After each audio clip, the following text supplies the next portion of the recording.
For today's video, gagawa nga tayo ng tracing numbers for kids using the Canva apps. So, bali, inopen ko lang yung app market at isinearch yung Canva app at din-download. After ma-download, ay binuksan ko na yung Canva. Yung pinili ko palang size ay A4 document portrait. Tapos, nag-search na rin ako ng tracing numbers. So, bali, marami ko yung pagpipilian. At eto nga yung isa sa mga napili kong style ng tracing numbers. At para mapabilis nga ang pagkuha ko ng mga numbers na ito, ay view ko lang yung collection. Para naman hindi na ako mahirapan na hanapin sila isa-isa. At pinagsama-sama ko nga rin muna sila dito at ginawa ko silang sardinas. In the meantime, mamaya i-edit ko na lang yung mga sizes na gusto ko. Nung nakumpleto na nga itong mga numbers, ay inayos ko na nga yung kanilang pagkakasunod-sunod. Tapos, naghanap na ako ng pwede kong ipag-design sa mga numbers. Pindutin nyo lang yung elements at mag-search sa search bar. At yung design na napili ko nga pala ay mga animals. So, bali yung una, dog nga pala yung napili ko at tigda dalawang animals ang nilagay ko sa bawat numbers. So, eto na nga yun ang pagkakasunod-sunod. So, nung napansin ko na parang crowded siya, ay tinanggal ko nga yung number 10 at in-adjust ko na nga ulit yung sizes ng mga numbers na talaga namang magkakasya na sila dito. At hindi na nga magsisiksikan yung mga design na ilalagay ko.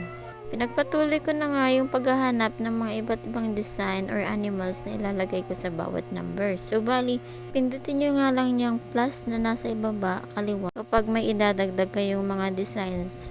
Malapit na nga tayo sa exciting part, yung matatapos na sa pagdedesign ng bawat numbers. At ito na nga, natapos ko na nga silang lagyan ng mga designs at satisfied naman ako sa kanilabasan. So, bali, mag-a-add tayo ng title. So, bali, numbers nga lang yung nilagay ko dyan at in-adjust ko lang yung title para sumakto na nasa gitna talaga siya.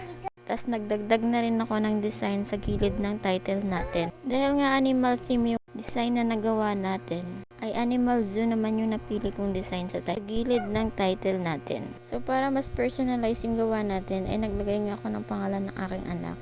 At pumili nga lang ako ng font na gusto ko. Dahil okay na nga ako sa design na yun, ay agad na dinownload ko nga ito. Pero, for free nga lang ito kahit na naka-pro ang gamit. Tingnan lamang yung step na ginawa ko. Tingnan lamang yung download with watermarks at agad-agad na madadownload ko nga ito.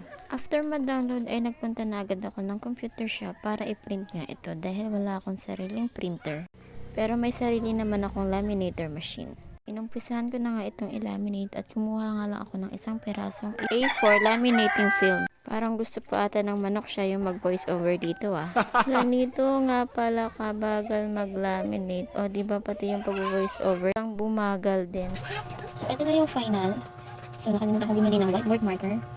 So next video ko na ipapakita kung paano ito mag-work as tracing numbers. Diba ang ganda? So may nakikita kayo dito mga Canva yan.